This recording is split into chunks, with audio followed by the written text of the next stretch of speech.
This past week, I shared in a fleeting Instagram story about how unsettling it was to quote unquote return to posting about the podcast when the world was, still is in so much pain. But how I felt a responsibility to share the stories of the makers who have freely given their time to this podcast and honor that time that they gave. A community member and friend, Jessica Connor, had a very insightful response to that Instagram story. She said, "The world is always in pain, though, and that's why we need art." Wow, how true that is when I think about how quickly I turn to music to help process everything going on. But before we slip back into the business as usual, which frankly is far too easy to do in order to avoid contemplating how we humans can be so cruel to each other, I'd like to take a collective moment. And while the current timing of this particular moment can be associated with one particular issue, no doubt there is a long list of other issues that often are previously mentioned in discussions here on this podcast with other guests, or issues yet to come of other ways in which we need to work towards equality in the world that could probably replace this moment no matter when you're listening to this episode. So, for the next 30 seconds, I hope you will sit with me in a bit of uncomfortable silence, taking a few deep breaths and remembering we are all of us, just simply human.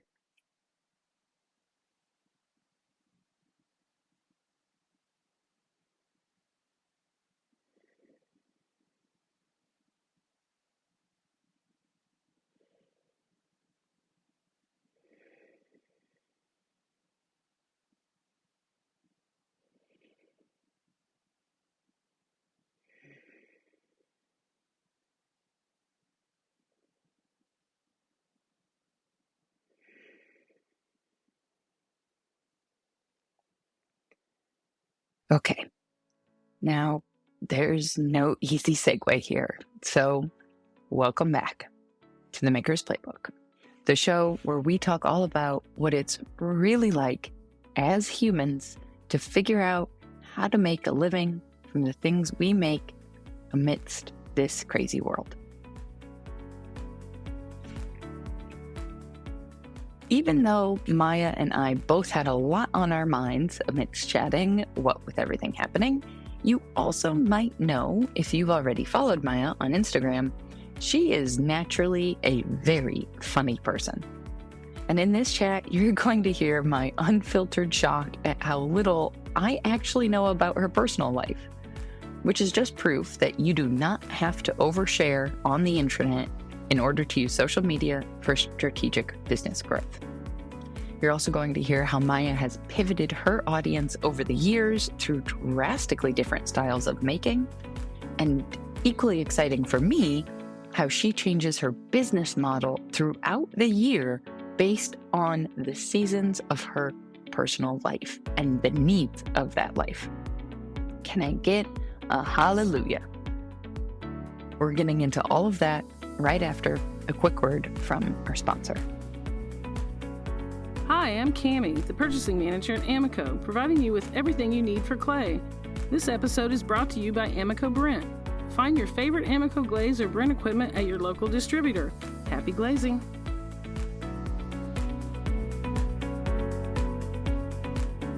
Settle in, it's holiday prep time and the world is on fire. Welcome to this episode of the Maker's Playbook. Oh, hey Maya, welcome to the podcast. Thank you. Hey, Rebecca.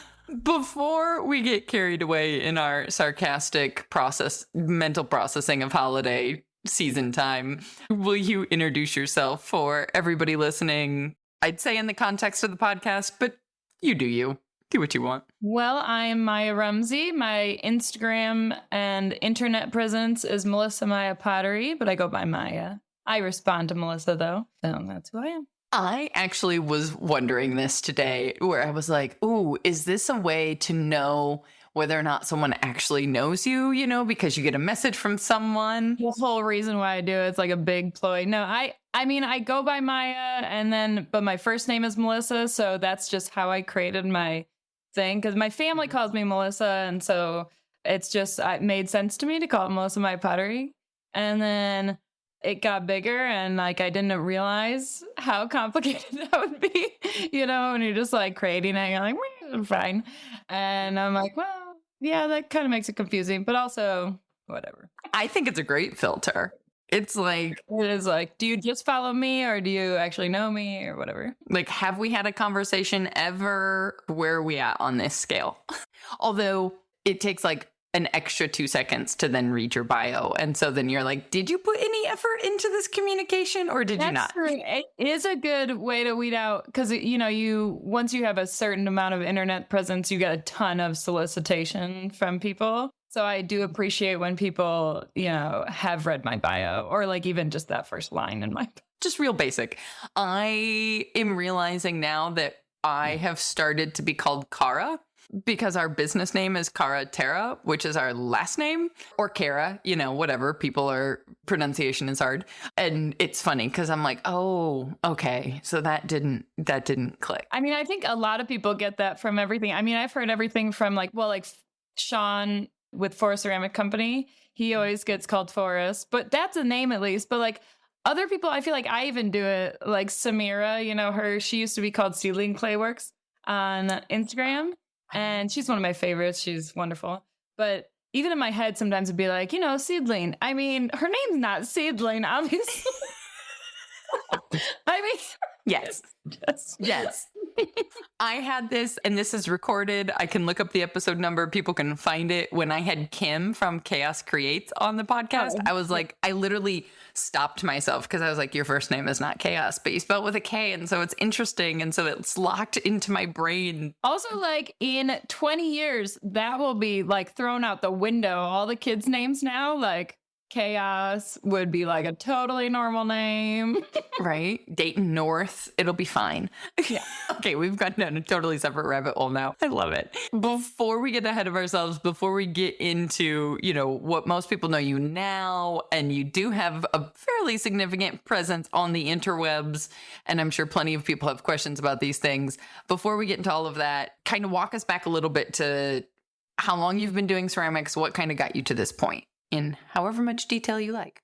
Yeah, so I got into ceramics in college. I went to art school. Well, I went to a year of college first at another school, and then I went to Bowling Green State University in Toledo, Ohio, or in Bowling Green, Ohio, outside of Toledo. I'm from Toledo, Ohio, but I actually went there because they had a glass program, and I was a glass major. So I was a glass blower for college. I worked as a glass blower for a couple years. I was a glass major, went through senior studio, did my thesis in glass, but I also went through senior studio in ceramics and sculpture.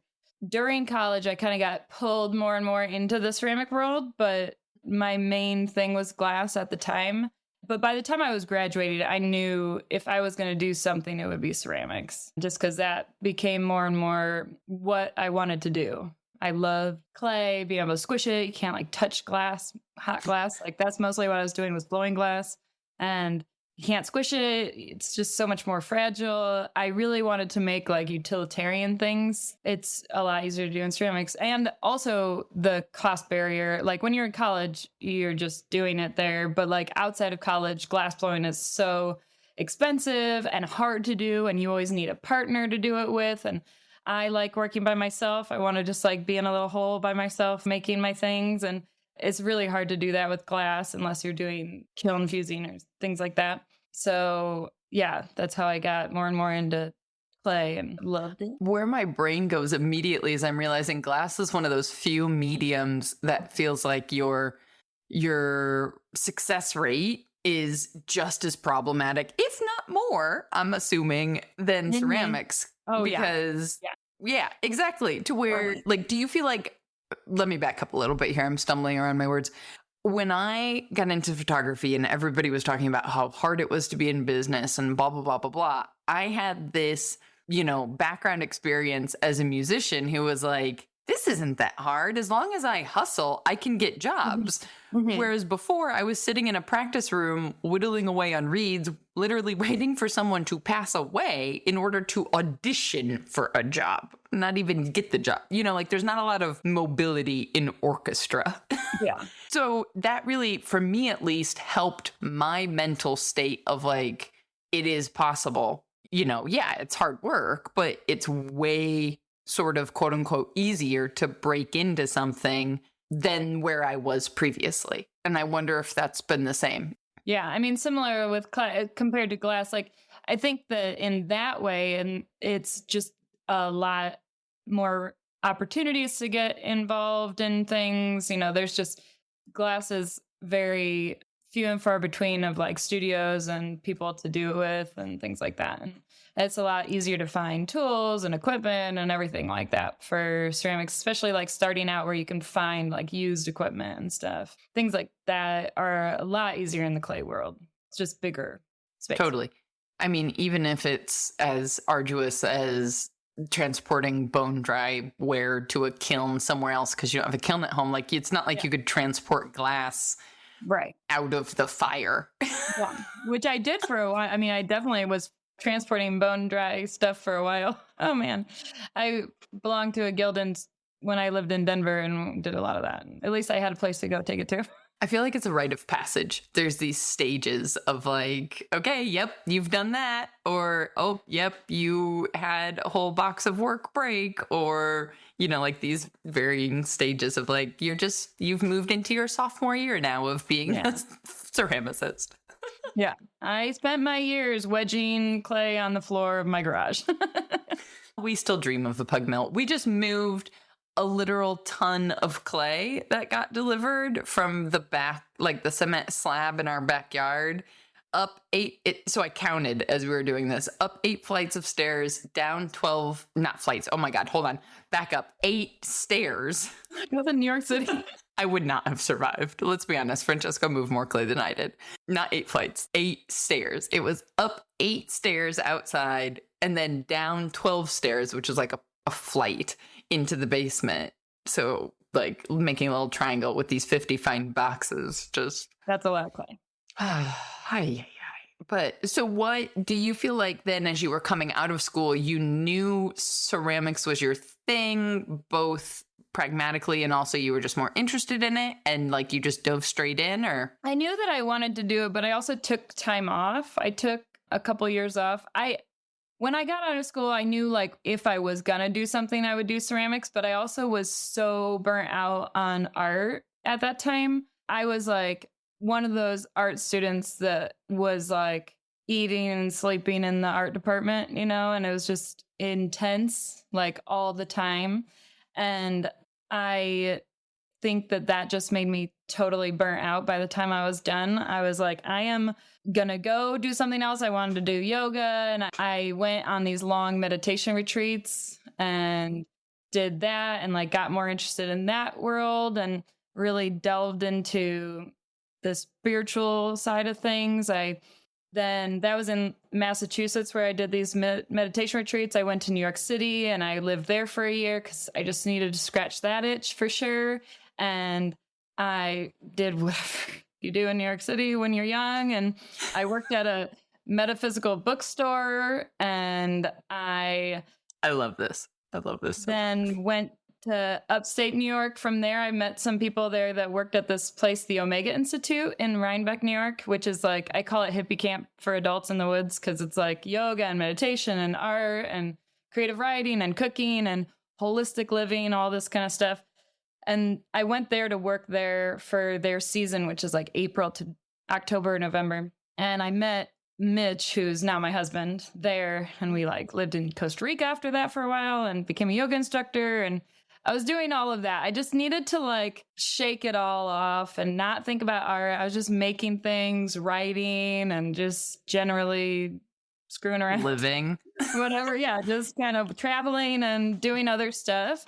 And I thought I just didn't want anything to do with art for a little while. And then I found myself always like thinking about what I wanted to make. And even when we were living in Costa Rica, I like got my hands on a sewing machine so I could sew, and I was always drawing and doodling. And the further I got away from it and the more I got into these other worlds, I feel like I was like, okay, I need to make something. Like there's this deep need for me to create things. And I'm glad that I was just thinking about this. I'm really glad I took those couple of years off. Sometimes, especially when I was first starting my business, I'd be like, oh, why didn't I just like go to an artist in residency? Like, why didn't I think about doing a master's program? Like I should have, maybe I'd be that much better if I had done that. But now I'm really glad I took that time, because I think that if I had delved straight into like some intense pottery programs, I personally, and this isn't true for everybody, but personally, I'm 100% sure that I would always be thinking about like, I'm just making art. Like, what am I doing here? Like, do I, shouldn't I be doing more or whatever? And I know that like I tried to do some other things that were going to be like, saving the world and whatever. And I just wanted to make stuff.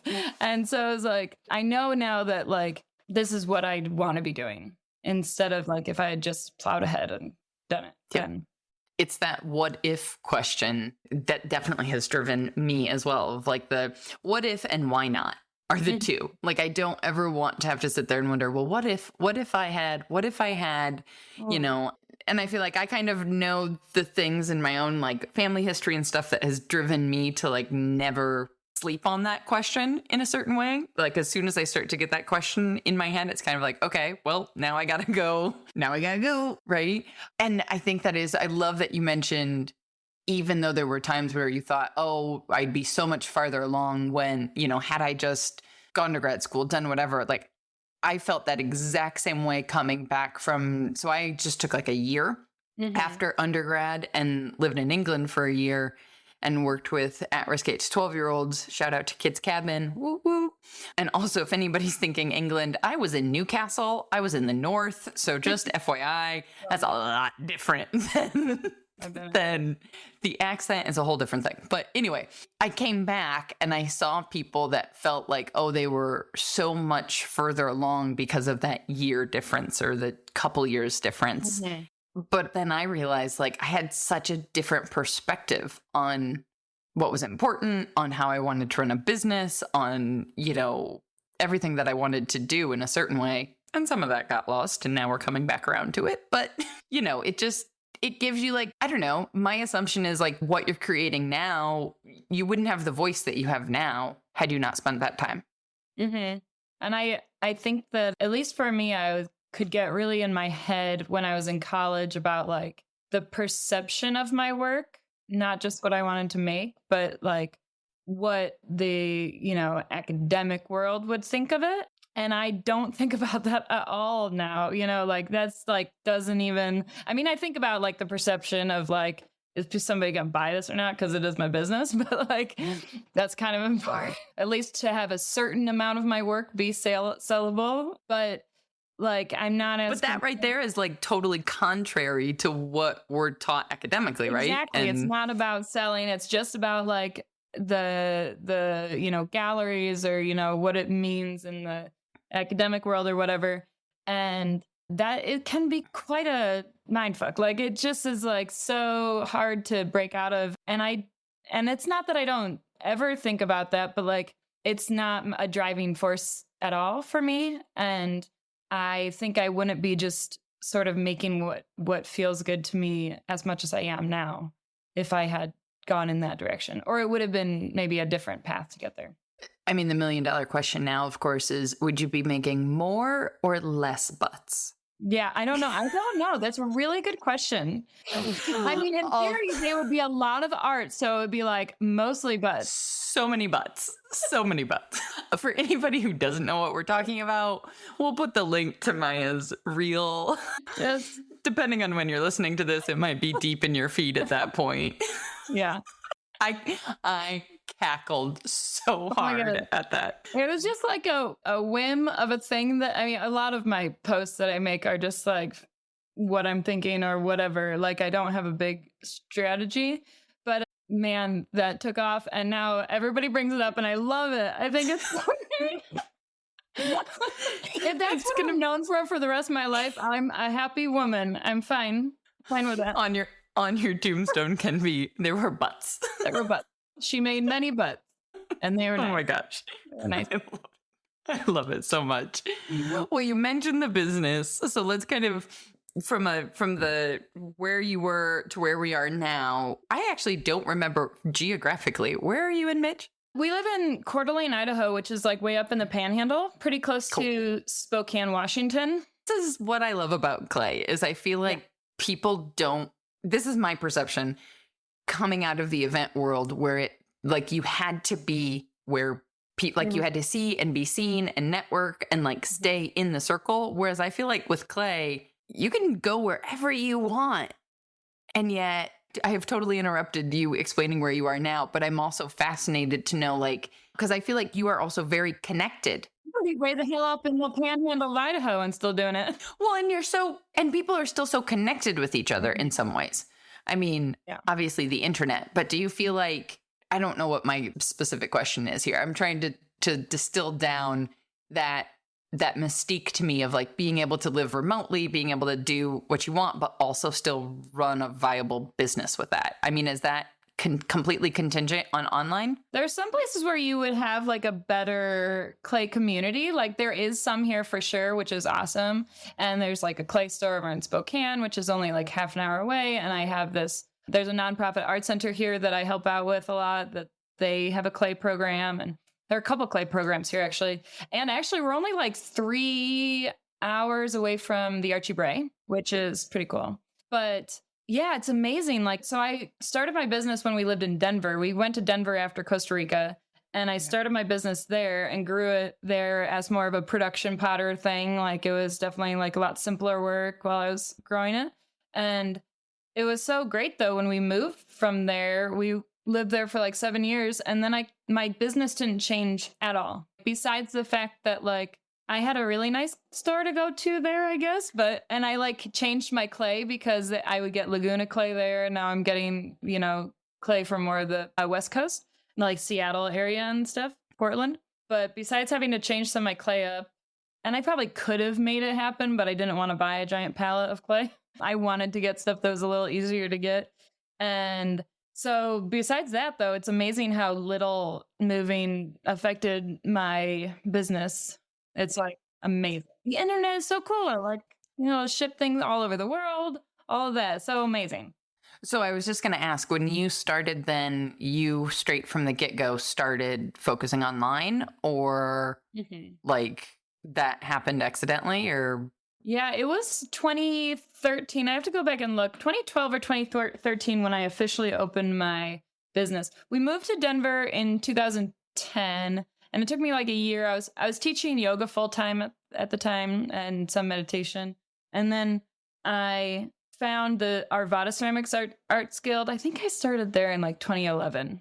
Met some friends there. It was a really great space to start doing it there because it has a studio where you could rent either a space or just a shelf. So at first I had a space there, and then I developed a studio in my garage. But when I first started there, I was just like, it had been years since I had even touched any clay. So I just was making work, like getting back into it for a year and a half, and really trying not to sell anything and figuring out what kind of stuff I wanted to make. But the more I did it, the more I knew I really wanted to like create a ceramic business. And then after a year or so of developing like a style that I felt comfortable with developing as a kind of production line, I did Etsy, and I like researched a ton of like how to do well on Etsy. And it was like a whole different world on Etsy in 2012, 2013. So like were you on there at all at that time when there was the treasuries and stuff?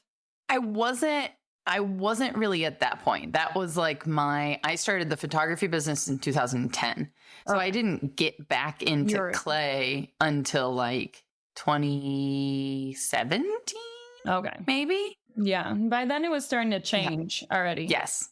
Yeah, it was the Yes. first couple of years of being on there that like I worked the system and I was in all these treasury groups. People that are listening, like maybe remember, like it was very communal. You'd like create these groups, and I still like follow people on Instagram from some of my groups that like you like get to know each other. You try to like create these treasuries for the front page so that you're all on the front page at the same time. And then when you're on the front Oh. page, you always sell a lot of work. And so it was a whole like communal bonding thing on Etsy. And I was really like dedicated and working the system. And at one point I was a featured artist on there and like just really working the Etsy angle. And then in 2014, I had my first kid. And that's like about a year. I after didn't even know you were a mom. I have 2 kids. I got 2 kids. I apologize.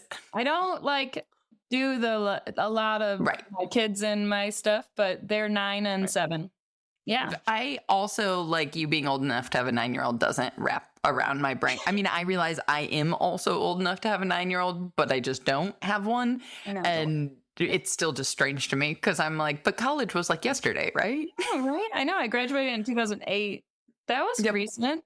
That was a long time ago. It was very recent. It was very recent. Okay, sorry. So you had a child. I apologize. It just came out and I was like, So I what? had my first child in 2014. I keep track of all timelines now based on how old my children are. Like I don't even know how old I am except for that I was 30 when I had her. So, or like I turned 30 that year. So I'm like, okay, so she's this old, I'm this old. That So- feels accurate. I had her and then I started Etsy or Instagram after that. And I then like was like, okay, I'm going to work this system.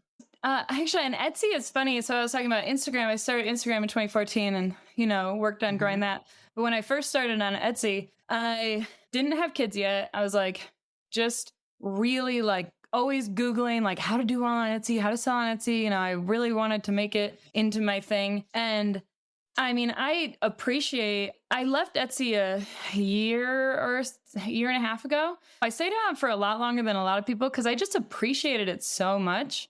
Mhm. And like when I was in college, it was not a thing. I remember one of my friends in 2008 when we were graduating, which I was just telling my assistant about this. She's a lot younger than me, so she thought it was hilarious.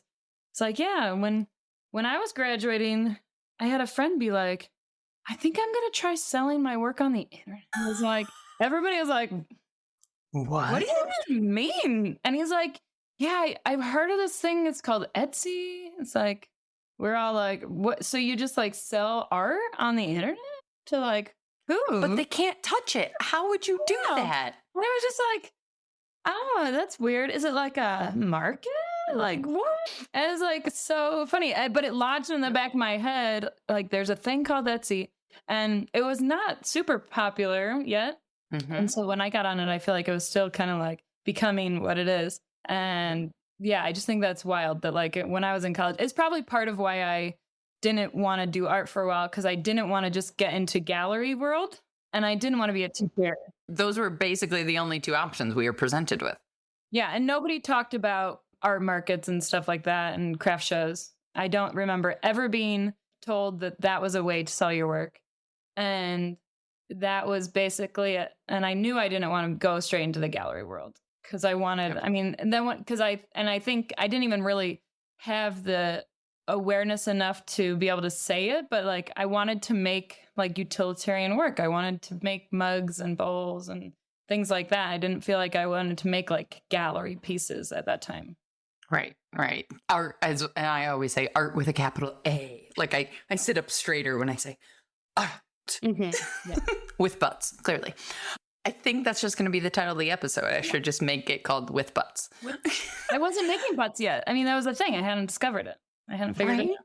So I can already hear the questions in people's minds when we're talking about joining platforms before they're what they are now. And because I have been there in feeling like, this is just going to be a very technologically nostalgic conversation because when I was starting with photography, it was right after blogs had exploded.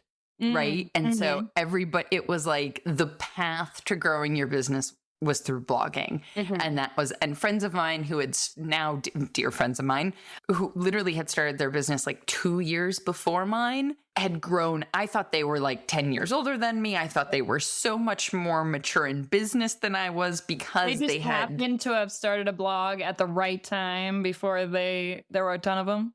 They did a lot of other things right also, but like, it was just that small little window. And I was always feeling this chip on my shoulder of like, oh, well, I've missed that. I can only, and I think that's the feeling now around both Etsy and Instagram. And I don't know. I think there's aspects of it that are true and there are aspects of it that are not true, but we just think that they're true. So we don't have to do the work, right? It's like the ever powerful algorithm boogeyman that people want to blame their whole life on. And I get it. It's frustrating for everybody, but like, I think that we can like assign a lot more to it than there is. But I do agree. I mean, I feel lucky that I thought I was like a little late to Instagram because when I was getting on there, it was 2014. And it was still super early, but I still was like, well, I never had a personal Instagram. I never like was into it. So I just like, people would be talking about Instagram and I'd be like, ah. And then I finally was like, wait, I could do this for my business. I could do that. I can do that. I just didn't want to have a personal one. And it was still the time where everything was square. Videos first had just started when I got on, like were brand new videos and they were 15 seconds long, square. And they were terrible. Oh my God.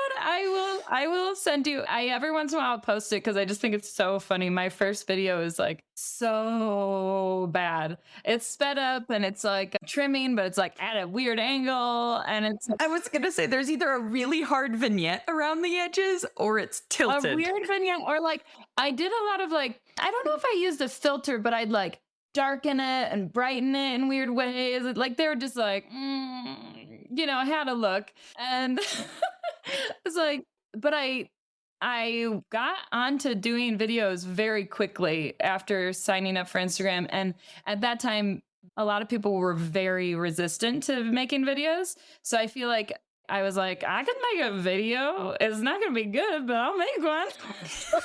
I think that put me in as a person that was like making pottery videos on, maybe not first, but like in the relatively early days. And so my videos would get picked up a lot by like all the different people trying to make, repost videos and stuff. And that's a big part of how I grew, is like getting my videos picked up by other things as they eventually got better. Not that early one. Yeah. Took a minute. Well, I think that's just the example of like, if you're early to something, it doesn't need to be perfect. It doesn't need to be refined because you're going to get the benefit of being early to it, so more people are going to see that thing.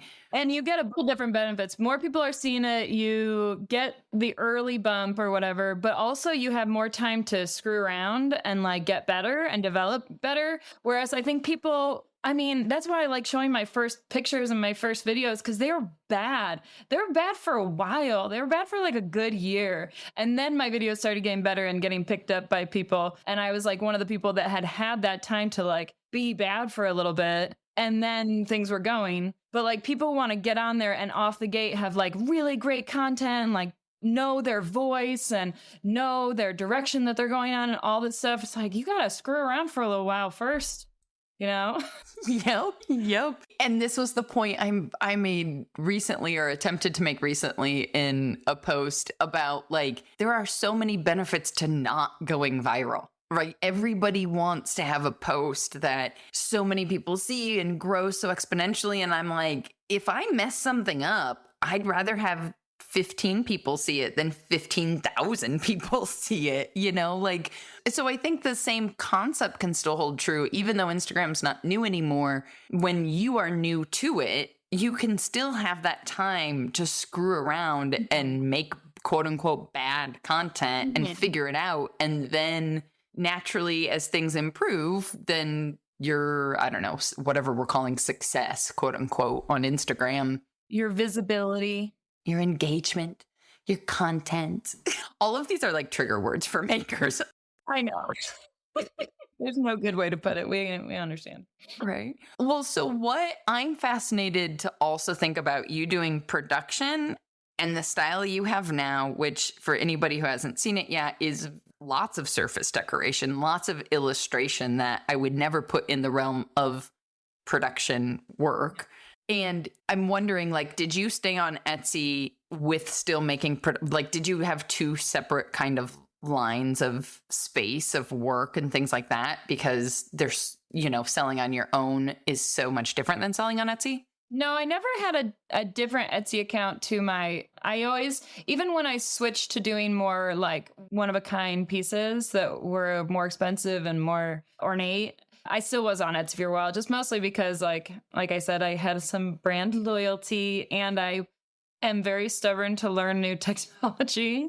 So I was like, that was really honestly the main reason why I didn't switch. I was like, I know how to use it. And like, I don't want to like create a new login and like this new I don't know. I just can get very like I was thinking of taxes more than a login. I have to figure out how to use their back end and the shipping and like you got to figure out how they price stuff and like it's just like everything from the little things to the big things just felt like a real big lot of effort. And it was a lot of effort. And I eventually had to do it because my Etsy store disappeared for like almost 2 weeks. And I was like trying to get a hold of them and they gave me, and this was they had like, were really big by this time. I feel like when it was earlier, I had people that I could contact at Etsy and that just became not a thing anymore.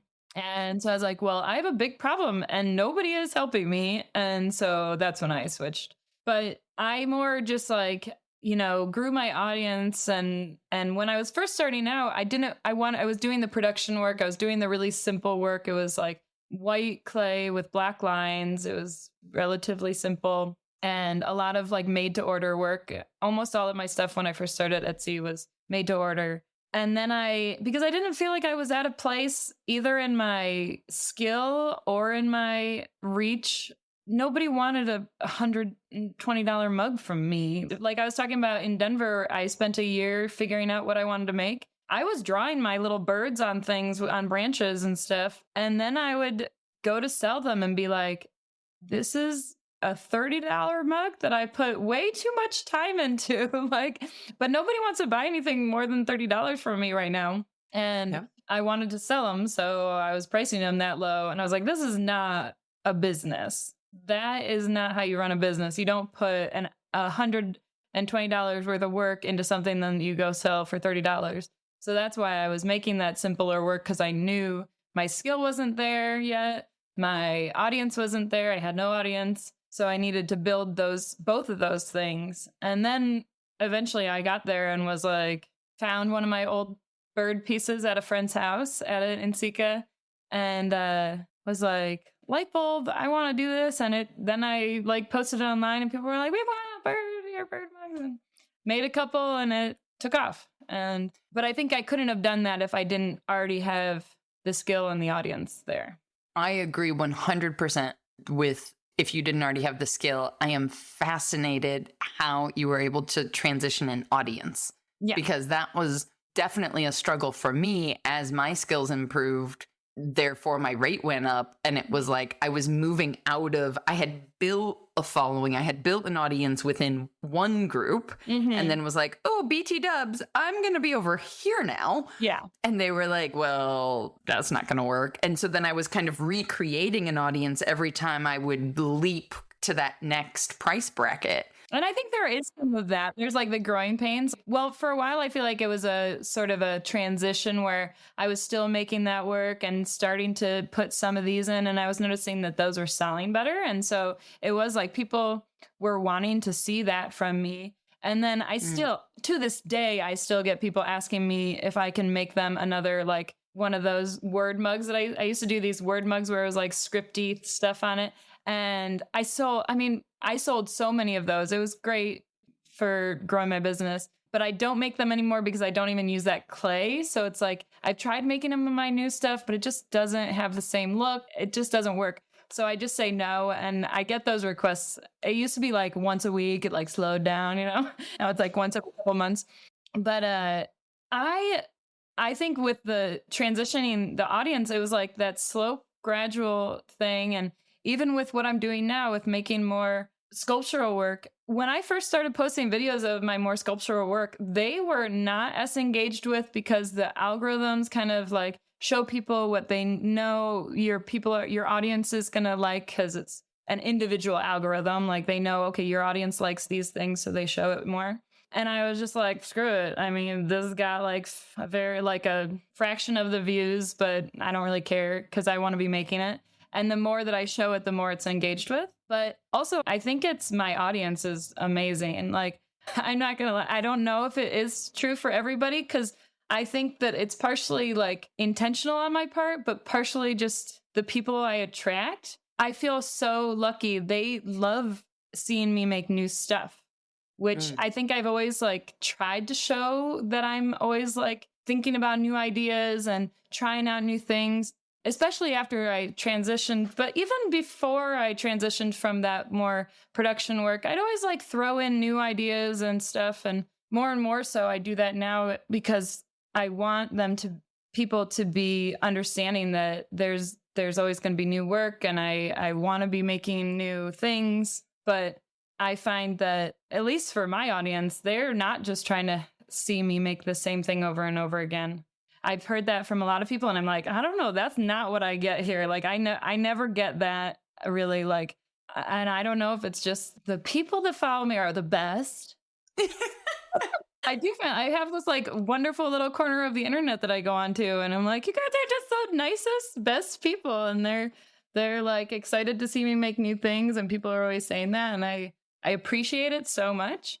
And I don't know if it's partially like that I've kind of trained the audience in that way. People talk about that sometimes, and it's to expect that from me. But partially that's exactly what I was thinking. They're great. And I think a lot of people that follow me are fellow potters and artists and stuff.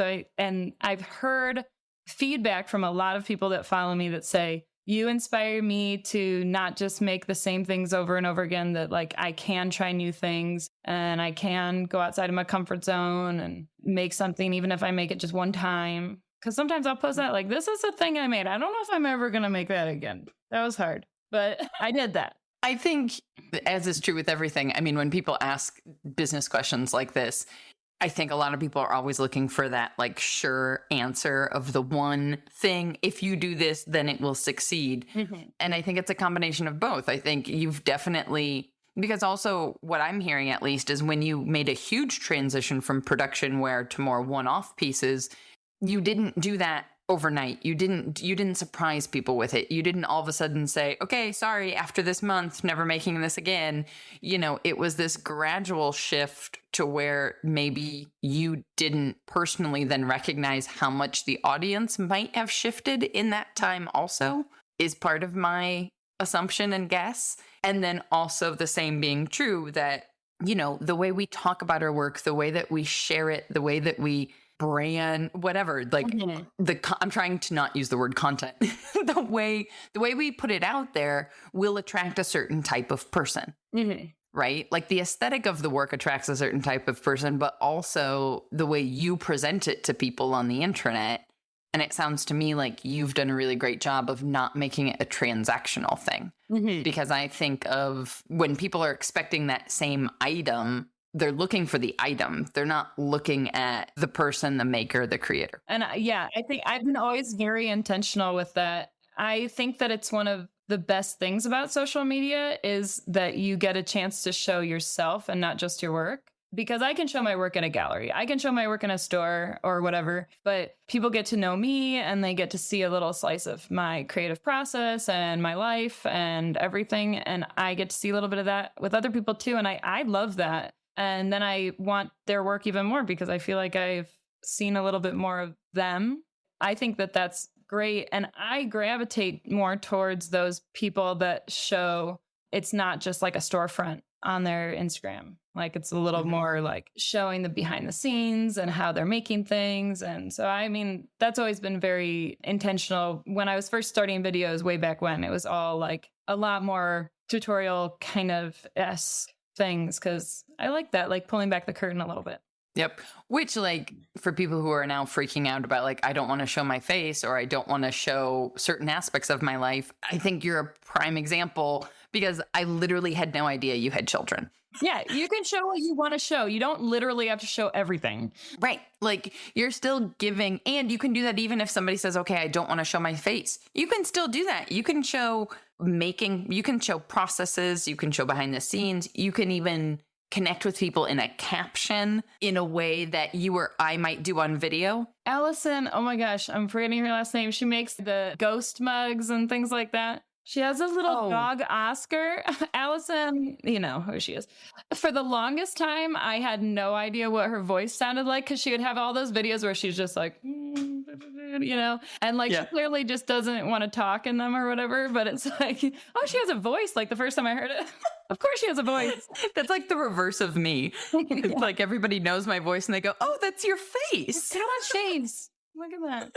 Yeah, but you can do it however you want to do it. And I think that that's the amazing thing about it too, is like people sometimes like, you have to do it this way because this person has been successful with it this way. But it's so not true. I mean, you can just see everybody's done it in a different way, you know? Yep. I mean, that's literally part of the reason, besides pulling back the curtain and having these conversations on the podcast. There's a reason I try to make a point of having dramatically different business models discussed, because it's like, if you want to say, well, I don't want to do XYZ, cool. Here's example number 1 of how to do this. And well, I don't want to do it that way. Okay, well then here's example number 2, you know, like if you want to make a storefront, I mean, people do really well by making a storefront on there, you know? Yep. Also, I have a tendency to say out loud that I never am going to do whatever. And then like 2 months later, I'm doing it. I'm never going to make this kind of video. Here I am making this kind of a video. Well, we all get I feel like what we get used to over time, right, is kind of, I mean, I still have yet to walk down the sidewalk videotaping myself. Like, this is the funny thing that I think people don't. If you start to analyze what people are doing online, you'll start to see through some of the cracks of like, yes, I show my face on stories or whatever. But if people start really paying attention, they'll notice it is always in this office. Like, it is never, occasionally it's in our living room. It is never when someone else is in the room, like Francesco included. No one else is in the room. It's so I have no idea how people like are walking down the sidewalk or are in stores or whatever. And I'm like, nope, I can't. And talking out loud around other people, and you're like, wow, you're just doing with your. Have you ever seen anyone in real life doing it? Because I have not. No, only in like very small settings, but like not in real, not like no, maybe like in a gallery. Not talking out loud. And yet I watch videos where clearly someone is walking down the sidewalk, filming themselves talking to their phone. And I'm just like, what is that going to be like when I experience that in real life with someone? Yeah. But also now, like, my next video is going to be me walking down the sidewalk. You and me together. Oh my gosh, that would be hilarious. Just actually no audio, no talk. Just walk down the sidewalk. Oh gosh. Okay, so speaking of peeling back the curtain, though, you briefly mentioned having an assistant. We talked about being in Idaho. So how the actual business works now? I mean, also with making that leap from Etsy to what I assume is now your own website only recently, which I think is Shopify. Yeah. Cool. And also, this is where I'm like, guys, the platform doesn't matter. Do what you're comfortable with. It's all good. So full-time with an assistant, what's life look like in terms of how it all works? So a big part of the way that my life works is that I have kids. So it's like I've got a real schedule. You know, you can definitely do this with kids, but it changes the way you work a lot. I'm a night owl, but I literally am not allowed to be anymore. So it's like if I was left to my own, I would be awake until like 1 a.m. every night. But I can't do that because I have to wake up at 6:30 in the morning to get them ready for school and whatever.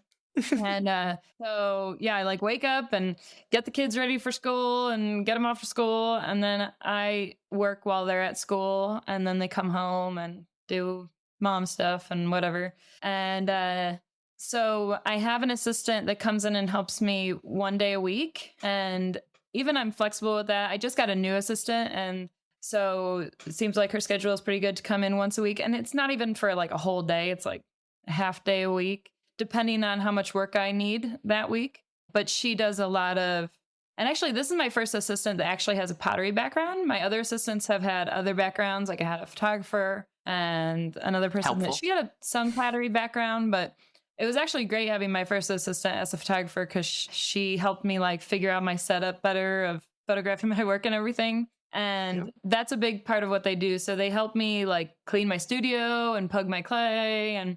But a big part of it is whenever I have my updates, they come in and photograph my work, and then they take my pictures home and I have them upload my pictures onto Shopify and create all the listings for me. Oh, that's huge. I know, I love it. It's the best. Oh my gosh. So they help me create all the listings, and then I go in and like edit them and create the price and the titles and stuff, but they at least have made like every listing, which is awesome. And then the next week they come in and help me ship everything from the update. And so that's always like the biggest day of the month or whatever. And, but yeah, so generally I'm just like working down in my basement by myself. So I kind of work in like month and a half cycles, I'd say, or so. It really depends on what I'm doing at the time. Like right now I'm gearing up for obviously the holidays, but also I've got a show. I'm the featured artist at Charlie Cummings for December, which I don't do a lot of selling in galleries. It's really the only one besides one locally here that I work with. So I try not to do a lot of gallery sales just because I am able to sell it myself. So I'd rather do it that way. Mm-hmm. But I like being a part of a few just to stay in that world a little bit. And I sell a little bit at a gallery here at the art center because I want to have some local presence and whatever. Yep. And I like supporting them. But I typically am not selling through a gallery. So this is a little weird for me to be doing a batch of like stuff for a gallery right now. But I'll usually like get a whole batch of work ready for a sale and like get all ready for that and then start promoting it online and sell it and then ship it. And that was my question with that was kind of the cycle of how many updates, because I feel like, you know, in talking with Sarah over at Network Related, like, because, you know, having that be the business model of shop update sale, make work, shop update sale, and all of that, like there is then so much pressure, it seems like, on those sales, depending on how many doing a year. You know, maybe if it's once a month, it's a little less intense, or once every 2 months, but still, even if it's once every other month, that's 6 times a year. Yeah, I definitely do at least that. I think that's where, like, having done it for a while, I'm pretty sure of what's going to sell and how much I'm going to sell during one. And that I feel very fortunate about. I also actually have switched things up a little bit where the last 2 summers I've done pre-sale summers. So I really got sick of doing made to order work because that's how I worked for a long time in Etsy and got like really stressed out by it. But now I feel like the people that follow me, they like know my work. A lot of people have bought my work already. They understand that it's handmade. It's going to be unique. It might take a little longer than you think it will take when I do these pre-sales. But I've really liked doing pre-sales during the summer. So I take basically from June to the end of August. And I think I'm going to try to do this. I don't know. Who knows what the future will hold. But I like it for the summer because in the summer before, I've usually like totally dipped off of making any money. And it's not great because I just want to be outside and I don't want to be on my phone. I don't want to be promoting work. It just is like the opposite of what I want to be doing in the summer. The summer is so short in North Idaho that like I want to be I was just going to say. Every day, like soaking up the sun while we have it. The days are so long. It's like way up north. So we get these like beautiful long days. And I don't want to be like making videos on the internet to promote my work. It's like the last thing I want to do. And I don't feel as creative in the summer. I feel like the summer is the time to just kind of tootle around and whatever. I feel more creative in the winter when I like get in my little hidey hole and I'm like, you know, dwelling on things and whatever. And so in the summer, it was very successful last summer and this summer, just putting out a few pieces with a few different options. And then I do these pre-sales where I just had it open until I felt like I got to a point where it was getting to be too much. And then I cut it off and spent the rest of the summer getting them finished. And, you know, it would only have the occasional people being like, when's that not going to be done? Towards the end of it. Yep. But it was really nice. I feel like I like it in a couple different ways because for one thing, I can just kind of get down in my studio and just make a huge batch of stuff and not think about it too much and just kind of get back into that zone that I like of like repetitive work that, honing the skills and these kind of things.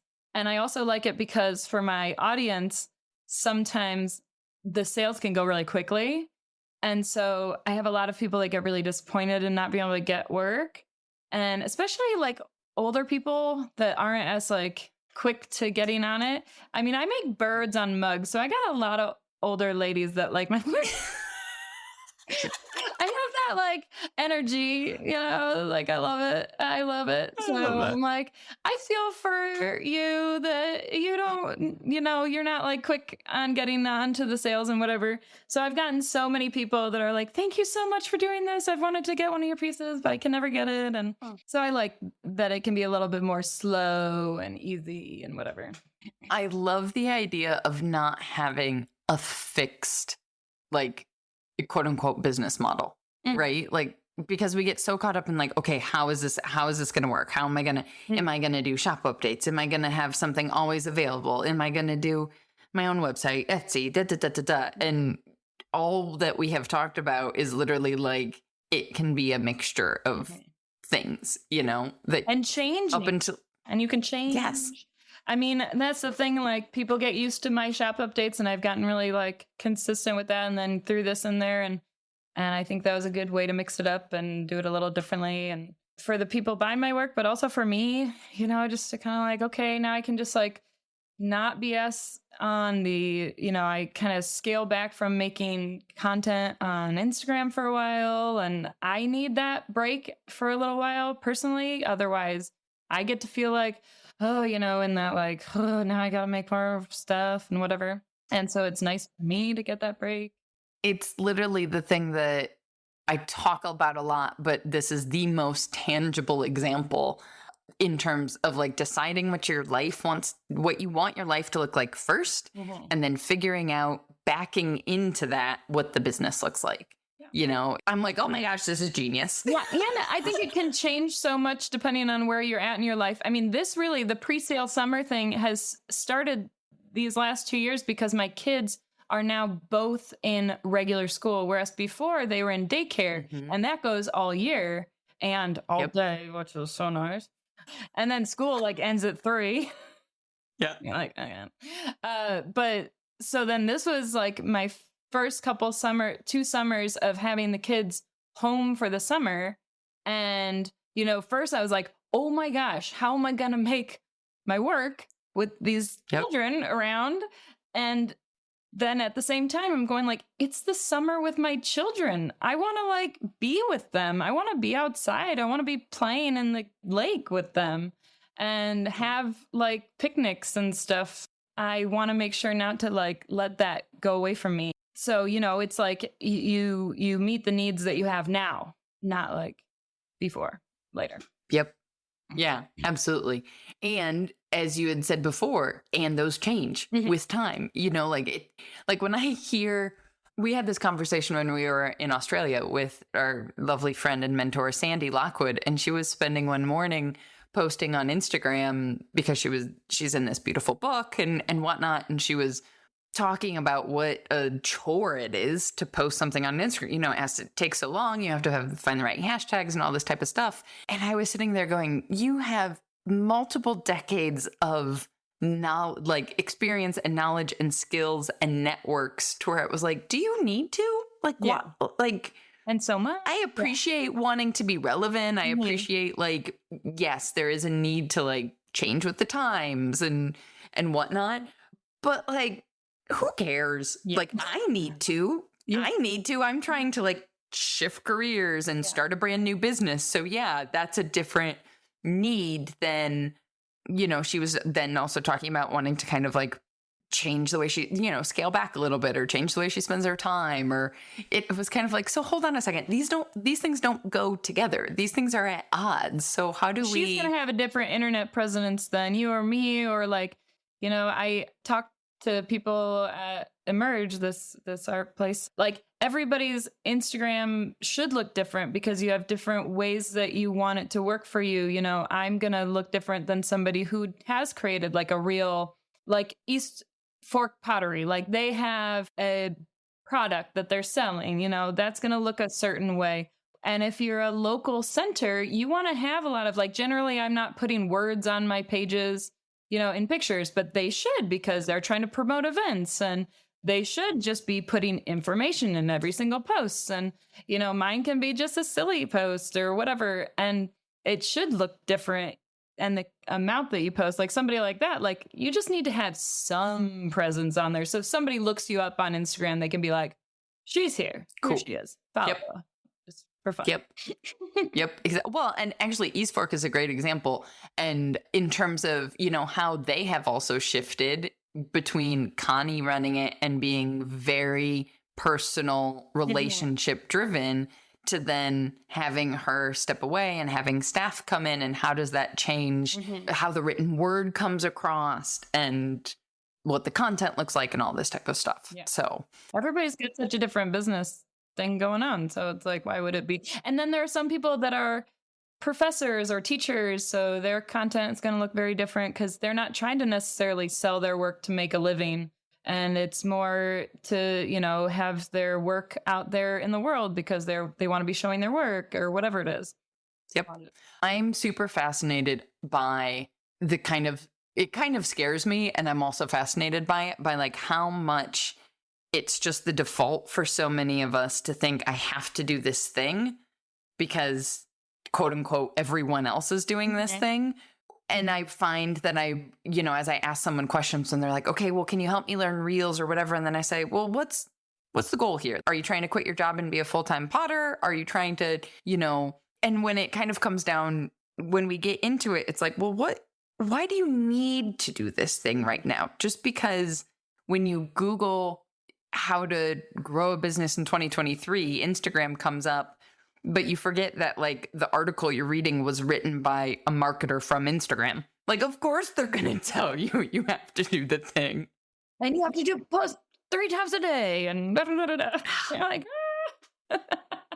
Hell no. Hell no. Yeah. I mean, I was saying this to like Nick on his shaping pottery thing recently, but like, I think it really shows when you're creating things that you feel like you have to be creating. Like, people can smell that from a mile away. Like, it doesn't have any authenticity. It doesn't have any life behind it, soul behind it. It's like, you can tell that somebody's just kind of doing it rigidly, and it comes across that way, and nobody's going to really enjoy it. Then it doesn't matter what you're making. You just got to find what it is or like what content you're making. You got to find one in where it's like, oh, I prefer taking photographs. Great, put photographs out. You don't have to make a video. People will see it if you like it.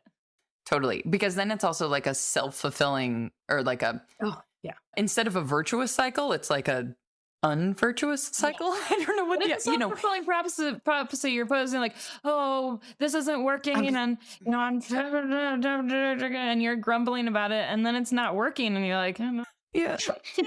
Oh man. Man.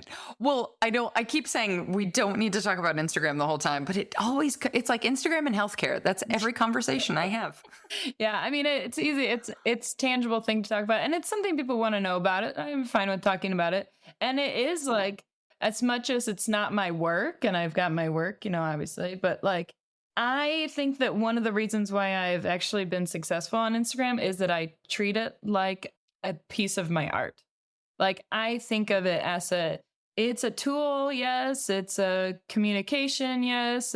But it's a way to be creative too. Like, it's a way to put your creativity out there.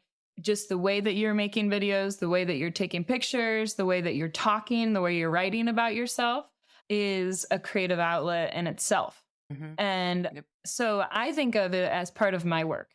Like, I've got my work. And also your sense of humor. Yeah, your sense of humor. Who you are. I don't look at one of your mugs and realize you're funny, but then I know you on Instagram and I'm like, oh my God, she's fucking hilarious. Like, so I think of that as like an outlet in itself. a creative outlet. And I treat it like that, and I'll have different ways of using it as a creative outlet. For a while, I got really into like stop motion animation on there. And I was like, this is so fun. And I just like really liked making those little stop motion videos. Yep. God, there's so much work though. There's so much work. And people will be like, why? How long did they take that? Oh, yeah, that 15-second video took me like 4 hours. I was going to say half a day. Yeah. But I'd be like, but I had fun doing it. I was like having a good time. And I'm not going to make one if I don't want to make one. But I thought it as a creative outlet, Oh, that's such a big difference. Mm-hmm. That's such a big difference because it is, I think so much of all of this, whether it be Instagram, whether it be any subject about how the heck do we make this work, is about finding the way that there's less friction for you mentally, because there's plenty of things we have to do to be able to have these small businesses actually succeed that are not like the job we dreamed of, right? And so then how do we figure out a way to get that thing done because it needs to be done, but in a way that doesn't make you want to like gouge your eyeballs out with a spoon? Because if I'm going to be doing work that makes me want to gouge my eyeballs out, I should be a banker. Like I would make a lot more money. Like if I just want to like hate what I'm doing, I should finance, 100% finance, dude. Like that would be way better on the bank account. Also, speaking of healthcare, I could be a doctor. I could do anything. I could be a nurse. I could be doing something and make a lot more money if I want to do something I hate doing. Yep. This is the point where I'm like, so is Mitch an investment banker? No, he also should be. No, he's not. Oh, shit. Would have been. So wait. Before, and I'm aware with our time zone differences that we are on borrowed time at a certain point with school. No, yeah, they get out of school actually at 3:30. Oh no, today they are at school until 5 because they're in a theater program. Gotta love those extracurriculars. All right, well, I still don't want to take up your long day time because that sounds like probably a little slice of heaven for you, and you need to just have you time. But what was the impetus for? I mean, I think it is fascinating to think about how there was less struggle of moving from Costa, and obviously you weren't moving a ceramic studio from Costa Rica, but to go from Denver to Idaho, like, was there an impetus for why you guys moved, or do you feel like you've discovered certain places where you've lived have helped in doing this and worked better? Because obviously, like, Idaho's a little more affordable than New York, if you would have loved New York City during that year. I didn't I'm glad I lived in New York City, but after living in New York City, then I was like, oh yeah, it's not for me. My sister lived there for like 7 years, but I couldn't do it for more than a year.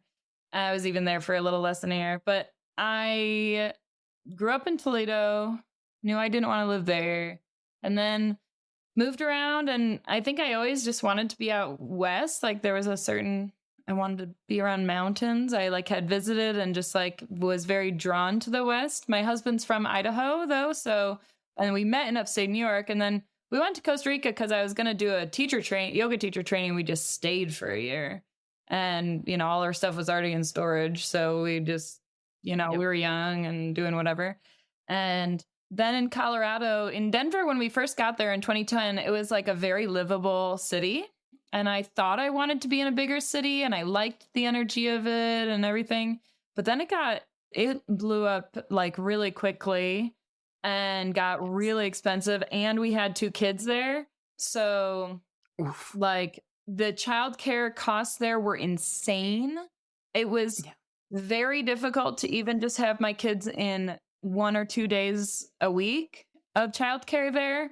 And then eventually I had like my older kid in 3 days a week, and it was just so expensive. And I was in the like lowest, cheapest childcare that I could get, and it was still so expensive, but I needed it because when I first had a kid, I didn't have her in any childcare, and I was like, I'm just gonna have a baby in the studio. It's gonna be lovely, and she's gonna putter around, and then she's gonna get older. She's gonna smush clay with me, and it's gonna be lovely. And it was like, and then she became like 1 and mobile, and I was like, oh, I can't do anything with, or even when she was crawling, like at 6 months, I was like, okay, so I only worked when she was napping. And then she at 1, like went from 2 naps to 1 nap and my work week got cut in half. This Yep. doesn't work. Like, and I literally, my brain doesn't function when she's awake. Like, all I can think about is her, or like, it's just crazy I can't believe that I even thought I could work with her around as a child, as a baby, and then a toddler. And I'm amazed when I see people doing it, but I couldn't do it. And so having childcare was extremely important for me maintaining my business. And it was very clear that that was very hard to do in Denver.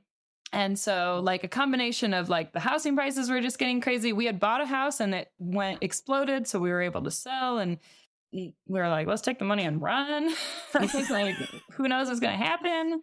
And so we like chose Idaho because, it was a lot cheaper, a lot more affordable housing at the time. Then the pandemic happened and we couldn't live. There's nowhere in the world. There's nowhere in the world. I'd have to go back to Toledo maybe, but like not even. Not even. There are a lot of Ohio houses on the Zillow Gone Wild account. Yeah. I'm just saying. Yeah. And I'm just like, what?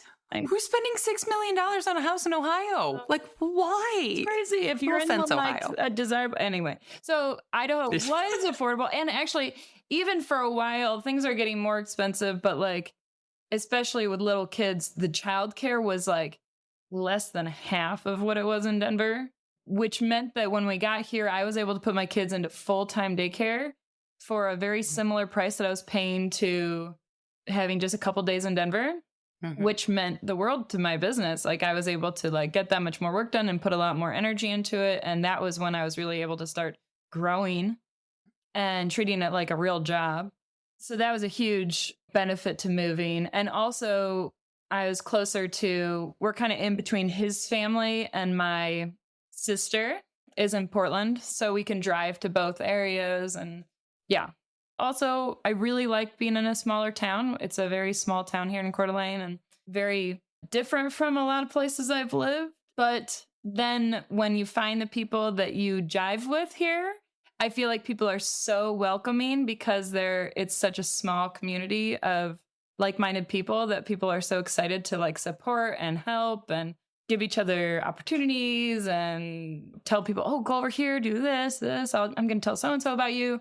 And I just found that to be amazing here. And I've really thrived in that condition, I think. Totally. That's awesome. I have no follow-up questions, but I feel like there's so many things we could have still also dived deeper on, dived in. Grammar, whatever. We're just going to move on. So what is trying to find a place? Because I could just keep going. We could actually pour real cocktails at this point. I know. Talk forever too. So at some point, chat. Awesome. As could I. I love how every time I have like a call like this or a meeting or anything, Francesco's like, what time do you think you'll be done? And I give one time, and I think he just knows it's going to be 45 minutes later. But do you feel like there's something, open-ended questions, either something we hadn't talked about, something you wish people knew, something you get asked all the time when it comes to like making this crazy dream work for all of us? Business, life, pottery. Yeah, I think I touched on a lot of things. If you have small children, I mean, just going back to that, if you have small children and it's super hard, like, it's super hard. You see these people, that's one of the things that I think can be really detrimental on social media is some of the like mommy blogger type people that like make it look like they're doing it all and they don't show any of the help they're getting. And I was in the situation where I didn't live near family and I didn't feel like I had much of a support system in Denver with my little kids. And I'd always be like, I was just drowning and you need help and it's hard. And like when I was doing it and I was growing my business and they were little, like it was hard. But they eventually get older and it gets hard in different ways, but it's like, at least you get more time to make your work. I wish, I have no desire to make this a video podcast and be a YouTuber, but what people aren't going to get a chance to see when you just said hard maybe the first or second time was the like slight dead in the eyes off looking into the distance like We stopped looking at each other and you were like, I could see all the reminiscing happening. Yeah. I looked a lot of the times, I think, at that time in my life. Yeah. This is fine. I'm fine. Everything. This is great. I'm doing great. I'm running a business. I just got little kids. It's okay. I had an interview with Etsy when like I had a featured thing, and it was when I had just had my second kid. She was like a newborn, or I don't know if I was even I think she was a newborn, and I had this interview and it seemed like such a big deal and all this stuff. But I just was so tired. And I remember her asking me, like, so what are your hobbies? And I was just like, and I don't know, that always will like stay with me, because I was like, literally like, do I do anything? I mean, it was like there was a void in my brain. I was like, I literally was like, I watch TV sometimes. I think it's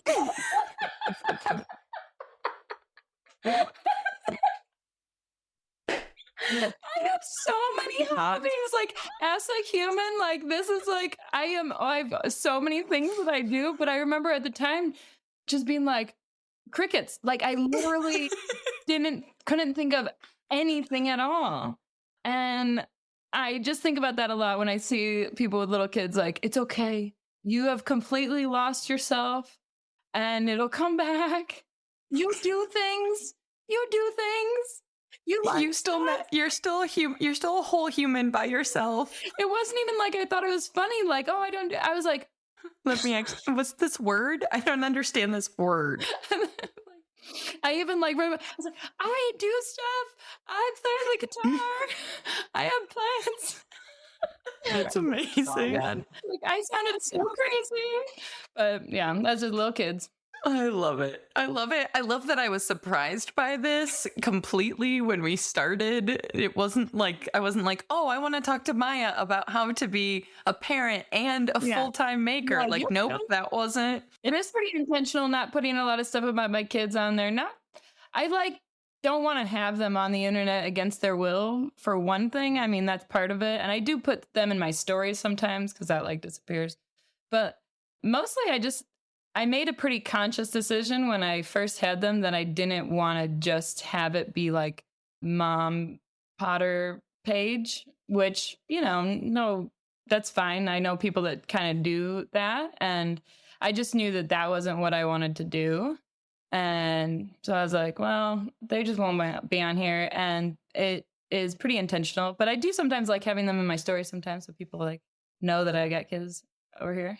So they're not blindsided like I was. No, I think it's a great example of how we all can have our own different boundaries on the internet. And it is important for each of us to have our own boundaries, but also a reminder to those of us consuming your content or someone else's that your boundaries are not going to be the same as the next person's, and that something one person is willing to share, whether that be small humans, whether that be how they make a thing that they make, whether that be a glaze recipe, I don't know, anything out there, like that line is different for everyone. And that's not gatekeeping, or that's not like, I mean, for some people it might be, but for most of us, it's just like, that's where you chose to have that boundary with this weird thing we all have in our life that is social media. Yeah. And like, I mean, I'm on there as a I'm doing it mostly for my pottery. So it's like, that's, this is what it is. But for anybody online, I mean, I think that we know this in our rational mind, but we can forget that, like, I don't know these people. I think I know them, or I know a slice of them, but like, I don't know them. It's kind of that funny, weird place where you see somebody that you follow, and you're like, oh, it's like you just catching up. And you're like, oh yeah, I don't know you. I just got an idea that I think I should do an episode before Insika, where we just do like rapid fire with a whole bunch of people that people know on the internet, to be like, if you're coming to Insika, this is how I would love for you to approach me. If you're like I'm a hugger, that's cool. I'm not a hugger. Right. Like, let's do a high five. I would rather just nobody point me out of the crowd at all. Like, I want to slink. We should do this. Yeah, because then I have people come up to me at Insika and they're like, I'm so sorry, I follow you on Instagram. And I'm like, Reagan, like, And I'm like, what do you want to know? You know, I'll tell you my whole life story right now. How much time do you have? And tell me everything about yourself. I feel like I always want to tell people, I actually would prefer you to come up and say hi rather than you later be like texting me like, I saw you, messaging me like, I saw you, but I didn't want to say anything. I'm like, no, please come up and say hi. Like, that's the only place where anybody knows who I am. It's kind of cool to be able to be around. We're not nearly as big of a deal as Nobody cares. people think. I'm like, it's all good. The only place anybody cares is if when you're at a conference full of other potters. Like, that's the only place. And so to be at a place where people come up and are like, I know your artwork. I'm like, Also, the internet's working because we're putting it out there for real people to know us. So it's like, oh my God. If I didn't want anybody to know who I was or anything, I wouldn't put it on the internet. Also, there's that. Oh my gosh. All right. Well, we could keep going forever, but you have alone time right now. I have a lot of work to make. And that is important. And I want you to enjoy that if you can, depending on. What's funny is at the beginning of this, we thought we were going to talk about holiday prep. Oh, yeah, we did. And insanity. And I think maybe just for our mental well-beings, we avoided that. Yeah. I've got a lot of months to put handles on, and I will enjoy it. I've been really enjoying my work right now, so it's good. Yay! Well, I look forward to more butt videos. And if people don't know where to find you, I know we mentioned it at the beginning, but where do you want to send them on this crazy thing that is the internet? Yeah, Melissa Maya Pottery on the internet, all across all the things. Perfect. Way to snag that. Good job. Speaking of early adopters. All right. Awesome. Thank you. Thank you. Thank you. Yep. Thank you. I'll see you around the internet. Speaking of NCECA, registration is open now. So I think it's the right time to officially and much more publicly, because the community members do already know this since they get the inside scoop way early. I will be speaking on all things photography at NCECA this year. And in fact, not just speaking, but showing you live with my camera in hand and that camera attached to a big old screen for you to see in real time how I photograph pots, and for you to see in real time the quick and easy tips and tricks to making your photos better, faster. Now, I have a lot to do to prepare for that, so I'm going to stop talking about this right now before I start sweating. But just to say, I'll be back at NCECA in Richmond, Virginia this coming March. If you enjoyed this chat with Maya, please let us know. Take a screenshot of the episode or a peek behind the scenes of whatever you were working on in the studio while you were listening to us. And please tag me at The Maker's Playbook and Maya at Melissa Maya Pottery in a story or a post on Instagram so that we can connect with you and say thank you for listening. Now, this also reminds me that it has been a pretty long time since I mentioned that if you have been loving the podcast in general and these conversations, it would be super helpful and really appreciated if you clicked into whatever podcast app you're using to listen and gave us a review. A simple 5-star tap only takes a couple of seconds, but if you're going to go through the effort of wiping the mud off your hands to touch your phone already, then you might as well make it worthwhile and take an extra 30 seconds to write a quick little phrase or a sentence about why you enjoy listening. Doing so really helps show the podcast to other makers who are searching in their own podcast apps for something new to listen to. Once again, this episode was made possible in part by our sponsor, Amico. Hi, I'm Cammie, the purchasing manager at Amico, providing you with everything you need for clay.